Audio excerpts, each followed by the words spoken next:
Skyrock pour les militaires. Du nouveau dans la réserve pour les armées, le bataillon de renseignement de réserve spécialisé au B2RS, entièrement composé de réservistes, a été officiellement créé cette semaine sous la direction du commandement des actions dans la profondeur et du renseignement à Strasbourg.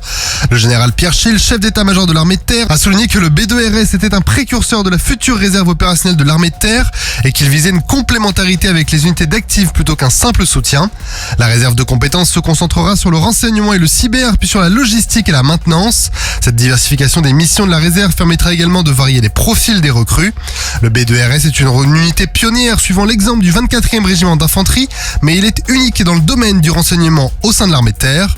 Pour rappel, la loi de programmation militaire 2024-2030 a fixé l'objectif de parvenir à un ratio d'un réserviste opérationnel pour 2 militaires d'active à l'horizon 2035. Ainsi, l'armée de terre devrait compter 50 000 réservistes à cette échéance contre 24 000 actuellement. Du côté de la marine nationale, la flottille de réserve côtière atlantique forme ses premiers équipages. Elle a ainsi franchi une étape clé avec cette première formation organisée à La Rochelle et Bayonne.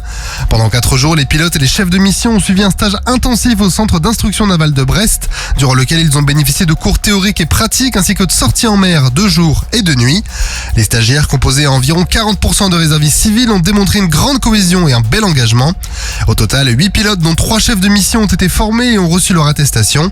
Les retours d'expérience de cette première formation vont permettre d'enrichir les futurs stages et donc de soutenir la montée en puissance des unités de la flottille de réserve côtière atlantique.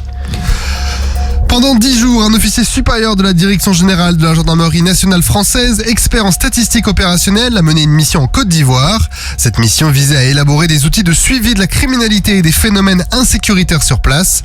Un groupe de travail de 22 membres a été formé pour améliorer la remontée des informations statistiques. Plusieurs documents ont été créés comme des tableaux sur l'accidentologie et les statistiques de la délinquance. D'autres documents comme des guides méthodologiques sont eux en cours d'élaboration. Lors de la restitution des travaux, le conseiller technique du commandant supérieur de la gendarmerie nationale de la République de Côte d'Ivoire a exprimé sa satisfaction sur la qualité des outils et des conseils fournis, en soulignant notamment les progrès réalisés grâce à cette coopération. Top départ pour le renouvellement des systèmes de franchissement de l'armée de terre. Le ministère des Armées a relancé la compétition pour renouveler les moyens de franchissement de l'armée de terre après un premier appel d'offres resté infructueux. Cette fois, l'objectif est de développer ou de fournir une vingtaine de systèmes de franchissement de type léger lourd au Cifral pour remplacer les anciens engins de franchissement et ponts flottants motorisés. Le système destiné à tous les régiments du génie devrait être capable de faire traverser rivières et fleuves aux véhicules de nouvelle génération Scorpion et aux chars Leclerc rénovés.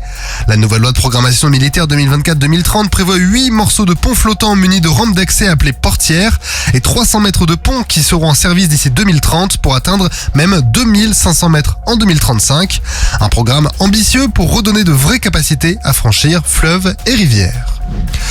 Les opérations de soutien des blessés se poursuivent dans toutes les armées. Le 40e régiment de transmission a récemment organisé la 3e édition de la Liberty Color Run à Thionville en réunissant 1354 participants.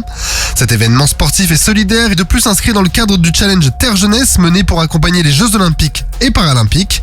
Au programme, une course fictive de 5 km animée par des arches de couleurs tenues par différentes compagnies du régiment. Les coureurs ont ainsi pu apprécier l'échauffement musical et les jets de poudre colorés durant tout le parcours. Le succès de cette édition est aussi le signe de l'engagement du régiment envers la solidarité, avec une somme doublée par rapport à l'année précédente et une somme de plus de 13 000 € récoltée pour les blessés. Sur terre, sur mer, comme dans les airs. Skyrock PLM, en équipe avec Cuneo, la mutuelle des forces armées.